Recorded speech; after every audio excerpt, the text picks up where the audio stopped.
Hello, I am back from the beach to give a review on how the war is progressing for our Werribee team in the sixth book in the Tomorrow When the War Began series by John Marsden. The Night is for Hunting. It's number 6 out of 7. So I know this series is going to conclude in the next one, and I'm both excited and nervous about that because I feel like, from what I've heard and from what I've read so far, bad things are going to happen to our team, and I like them. I kind of want them to not have bad things happen. Anyway, The Night is for Hunting is probably my least favourite of the series so far. It's still good. It still has all the things in it that I've enjoyed in the other books, but it has a few plot decisions that weren't my favourite. And also I started noticing a couple of things that I did pick them up in the last couple of books, but they didn't really bother me. Here they're starting to become more noticeable. So let's start with the thing that I really didn't love about The Night is for Hunting. And again, if you haven't watched my previous 5 reviews on this series, don't start here. And if you've got any intention of reading these books, I suggest you turn off right now, because this is going to be a spoiler fest from start to finish.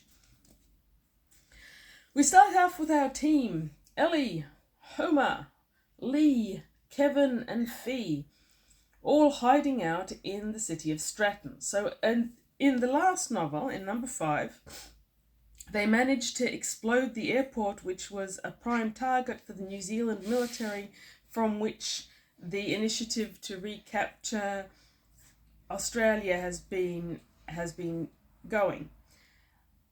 They'd sent in a platoon of New Zealand crack troops to explode the airport. They'd failed. Our team, just totally accidentally pretty much, got in there and managed to do the job.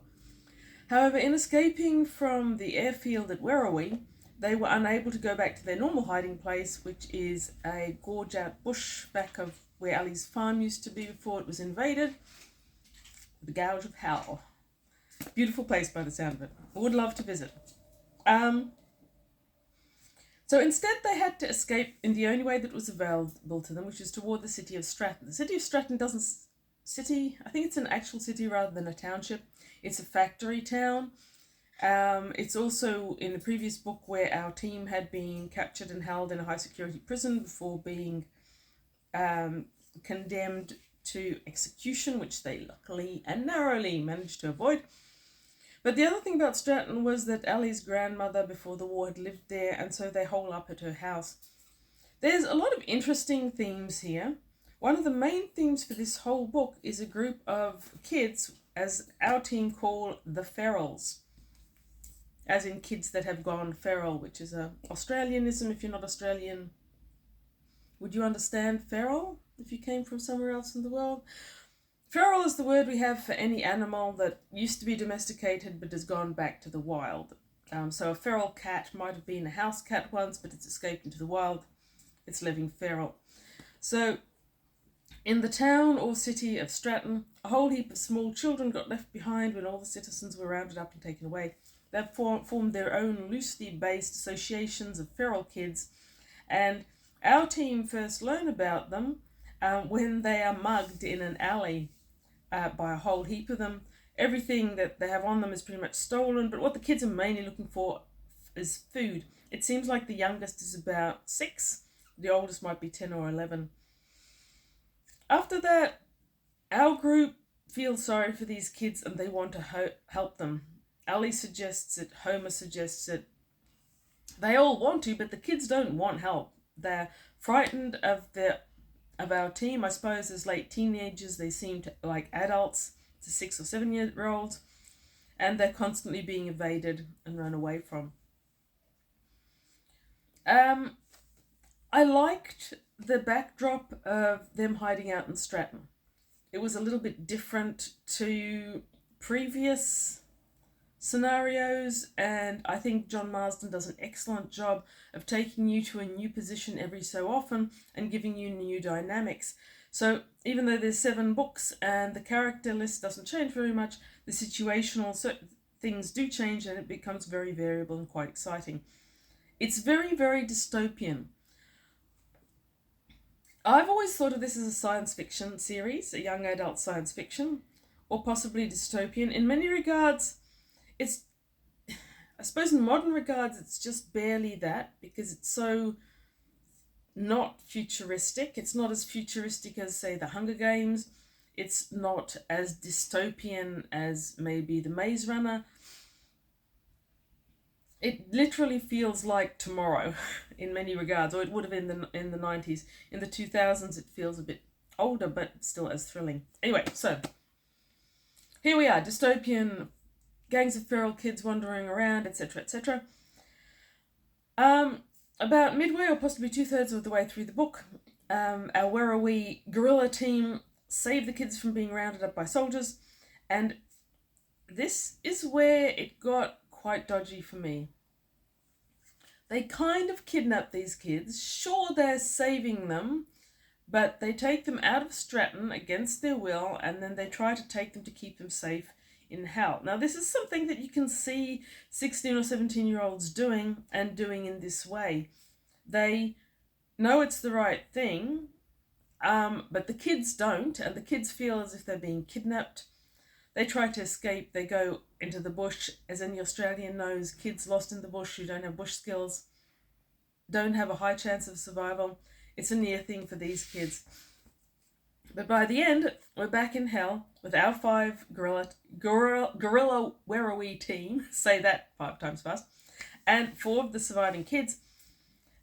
I think it's 4, is it 4? Yeah, it's 4, 2 boys, 2 girls. And they're all down there. Now, with that many people, you need food more, so they're having to go out more, but the environs of Werrowee are getting more and more colonized by invading colonists, and it's harder and harder. It gets more and more thrilling and less safe.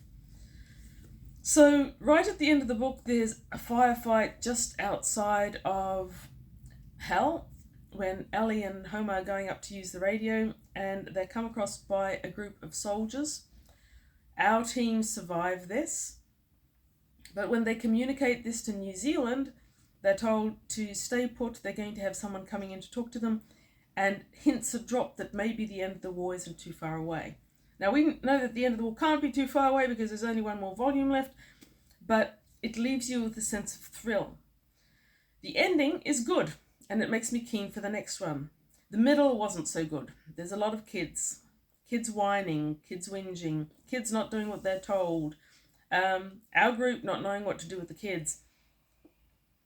Kids are an ever-present source of entertainment for people who have them, and who are into kids. So this will work well for those people, and I know that's the majority. Kids are mostly a bewildering side effect of humanity for me. I didn't love them. As a plot, narrative, it's good for a reason that goes back to what I said at the beginning, where I started to notice things that have been present for a while but started to bother me here. So one of the best things about Tomorrow When the War Began, number 1 and 2 and probably even 3, is the characters of our main protagonists and how they interact. The first one is written from the position of Ellie recording it for the whole team, and they were asked her to.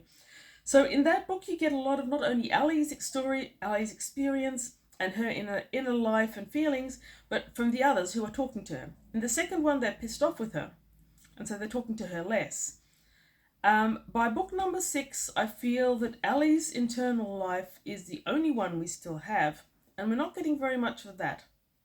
I don't get a sense that the team are actually working together except in high stress or violent situations. The rest of the time, they don't seem like friends. They don't seem to have much in common.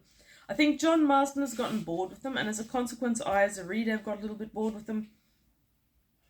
They feel less like real people, and though the attempt is made to point out that given the violent actions that have been taken, the things that they've had to do, they are less who they were than before. They haven't become something new. There's just less of them. And that was my feeling. Now, one of the things that he's done in early books is interject new characters or take away old ones to change the dynamics, so the team, you can redefine the team and their internal dynamics. In this book, I think bringing the children on board was an attempt to do that, and I don't feel that it worked terribly well. The kids themselves, I mean, two of them have got a bit of character, but there's not a lot of character to them, and there's not a lot of interaction because they're so wary of our team.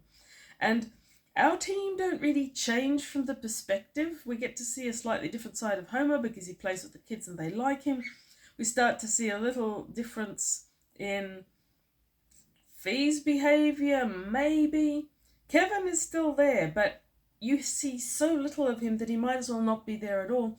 And honestly, Lee and Fee, two perfectly good and quite distinctive characters, you don't get much of them either. Mostly you get Ellie.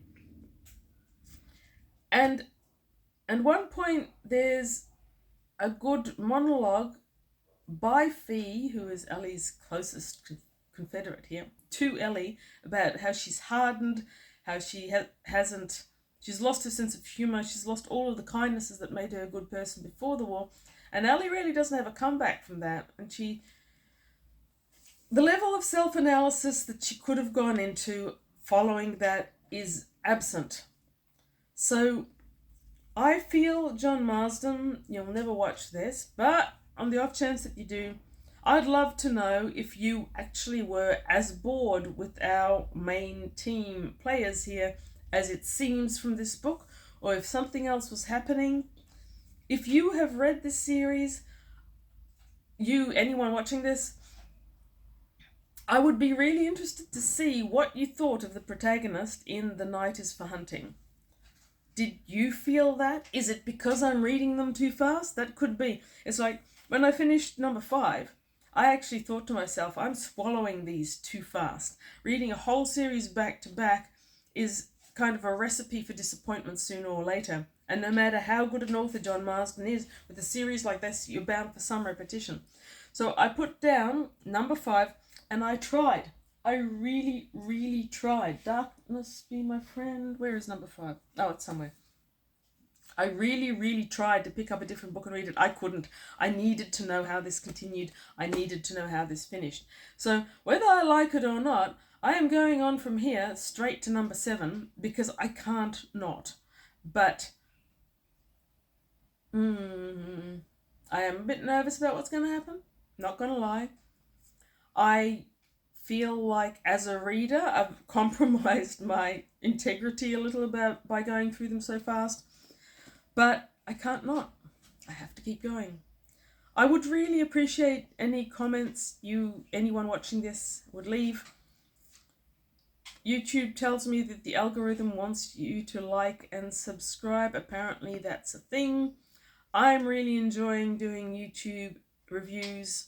It's helping me a lot to internally metabolize the books I'm reading and thinking about them more. So yeah, like, comment, subscribe, that sort of thing.